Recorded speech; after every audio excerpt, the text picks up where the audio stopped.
While riding me bike around London, I stumbled upon this, and was like lol, what? Surprise, sharks raise questions that need answers.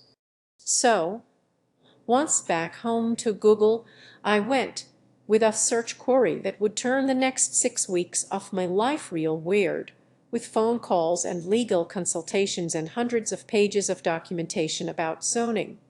But it started with "I'm feeling lucky," which landed me on a Guardian newspaper article about the sharks.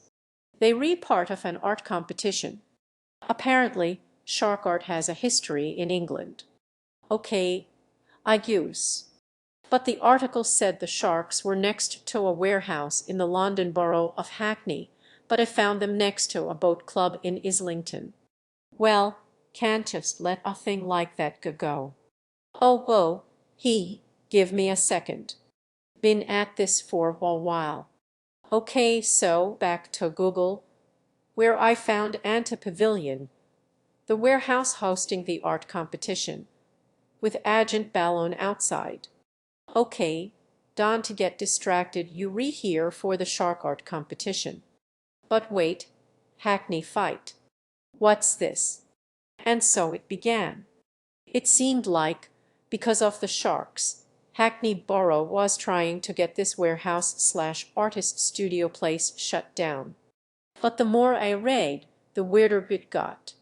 Like this correspondence with the police about their forced entry into the warehouse to stop a ballet performance. What? Okay, too much. Stop. Back to the original competition, which had asked art entrants to consider, quote, "An ambition to expose and question the authoritarian workings of our planning culture has always been fundamental to Antepavilion." Entries that respond to the tension between authoritarian governance of the built environment and aesthetic libertarianism will be particularly welcomed in the face of the prevailing attempts by Hackney to close down the Antepavilion Commission. One entrant. Sharks. 5 of them. Full scale, the big ones a megalodon, leaping from the water singing. Leaping from the The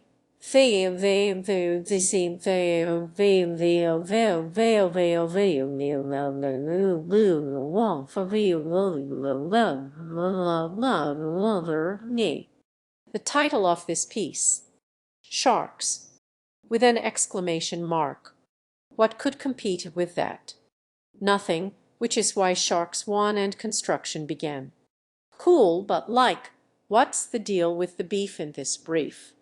Well, now, weeks later, and after way more hours of stress than I ever expected from this project, I can now tell you a very simplified version of what happened for comprehensibility reasons and legal reasons. It starts 5 years ago when Antepavilion held their first art competition with winner H-VAC, a sitting area atop the warehouse roof from which to admire the canal. It's disguised as an air duct to hide from Hackney and planning permission. The next year, winner was an inflatable yellow barge. That's what this is. Also, did you notice H-VAC the first time? Admit it, you didn't, because it's disguised. Anyway, the barge inflated so it could be a pop-up transportable venue space that could deflate and disappear at a moment's notice.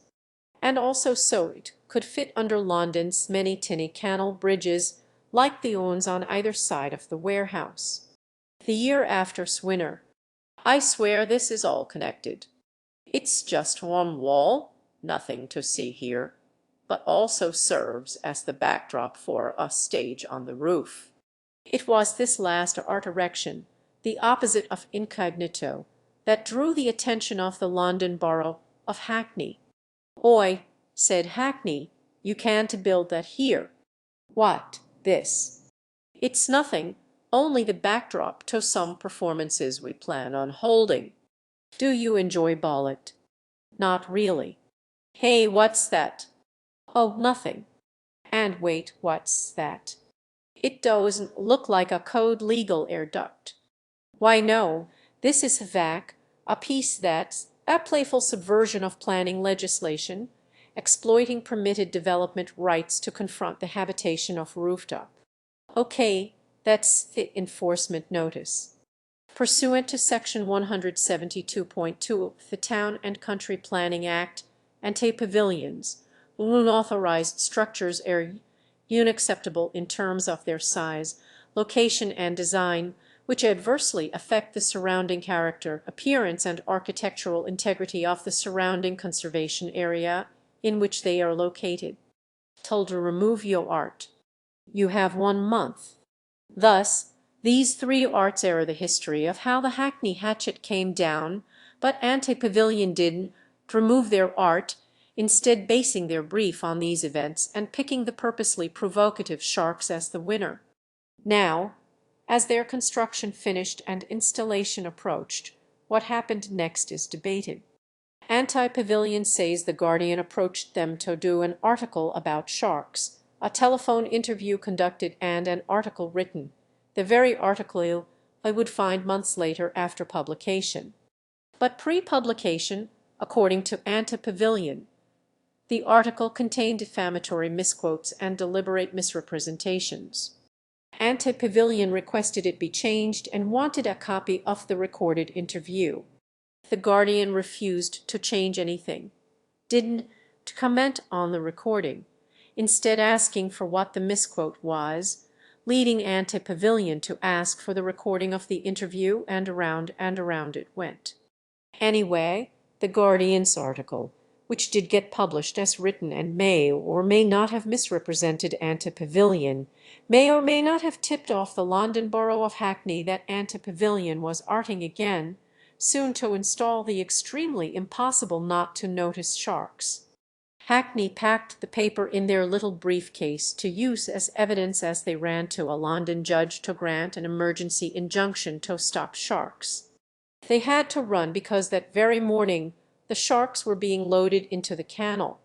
1 shark in the water, 2 sharks in the water, 3 sharks in the water, 4 sharks stop that shark.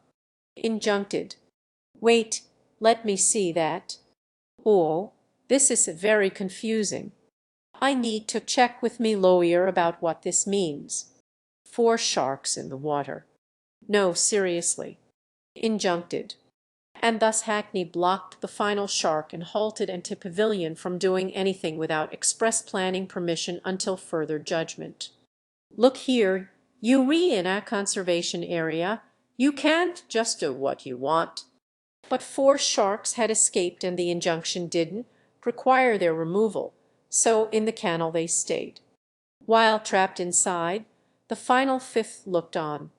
Thus, in this moment, the halted sharks became the pitch-perfect presentation of planning permission versus artistic freedom, as the paperwork grew from injunctions to witness statements, permission applications, briefs, reports on the history of art on the site, what in keeping with the conservation area means, queries of if sharks block the canal traffic, hey, wait, who actually controls the canal, and arguments about if the very existence of the conservation area is like an abuse of power or a scam.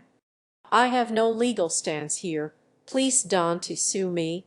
I can't say a tenth of what Ivy heard, but well, the 2 bridges aren't conserved. The canal is a conservation area, but the conservation area also happens to swoop up to include this one warehouse.